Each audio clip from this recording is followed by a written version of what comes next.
বৈষম্য বিরোধী আন্দোলনে পুলিশের গুলিতে নিহত আবু সাঈদের কবর জিয়ারত করলেন স্বরাষ্ট্র উপদেষ্টা লেফটেন্যান্ট জেনারেল মোহাম্মদ জাহাঙ্গীর আলম চৌধুরী। 4 দশক ধরে আপনার ফাইন্যান্সিয়াল পার্টনার আইডিএলসি। 2 ডিসেম্বর সকালে উপজেলার মদনখালী ইউনিয়নের বাবনপুর গ্রামে আবু সাঈদের কবর জিয়ারত শেষে তার মা বাবা ও ভাই বোনের সাথে কথা বলেন এই উপদেষ্টা এবং কিছু উপহার সামগ্রীও তুলে দেন তাদের হাতে। স্বরাষ্ট্র উপদেষ্টা বলেন, আবু সাঈদ সব এলাকায় জন্মায় না, আপনাদের এলাকায় আবু সাঈদ জন্মেছে। আমরা সবাই আবু সাঈদের জন্য দোয়া করব, আল্লাহ যেন তাকে মাফ করে শহীদি মর্যাদা দান করেন। আবু সাঈদের বীরত্ব বলে শেষ করা যাবে না।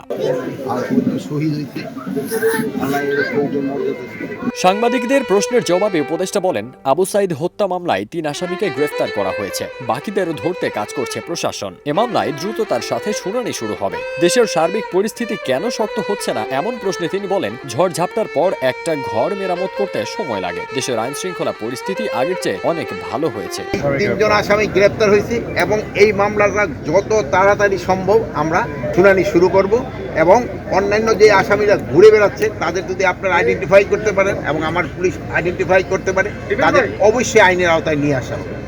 কাউকে কোনো অবস্থায় ছাড় দেওয়া হবে না। ইসকন নিয়ে এক প্রশ্নের উত্তরে উপদেষ্টা জাহাঙ্গীর আলম বলেন, ভারতীয় মিডিয়া আমাদের সম্পর্কে মিথ্যা প্রচার করেছে, যার বিরুদ্ধে আপনারা সত্য প্রচার করে মিথ্যাটাকে বন্ধ করে দিতে পারেন। তিনি আরো বলেন, আমি সাংবাদিকদেরকে অনুরোধ করব, আপনারা সত্য প্রচার করলে তাদের মুখে চুন কালি পড়বে। পার্শ্ববর্তী দেশের মিডিয়া আমাদের সম্বন্ধে অনেক মিথ্যা প্রচার করে, যেটা একমাত্র আপনারা কাউন্টার করতে পারেন। যেহেতু আপনারা সত্যি ঘটনা প্রকাশ করে এদের এই মিথ্যা প্রচারটাকে আপনারা মিথ্যাটাকে বন্ধ করে দিতে পারেন। উপদেষ্টা এও বলেন, মিথ্যা মামলাকারীদের বিরুদ্ধে ব্যবস্থা নেওয়া হবে। মিথ্যা মামলায় শাস্তি ঠেকানোর বিষয়ে একটি কমিটি করে দিয়েছে। বক্তব্য শেষে তিনি জাফরপাড়া উচ্চ বিদ্যালয় মাঠে শীতার্তদের মাঝে শীত বস্ত্র বিতরণ করেন।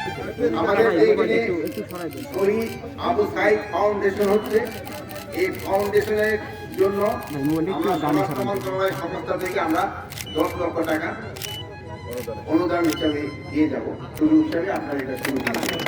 ফারদিন সানি, দেশ রূপান্তর।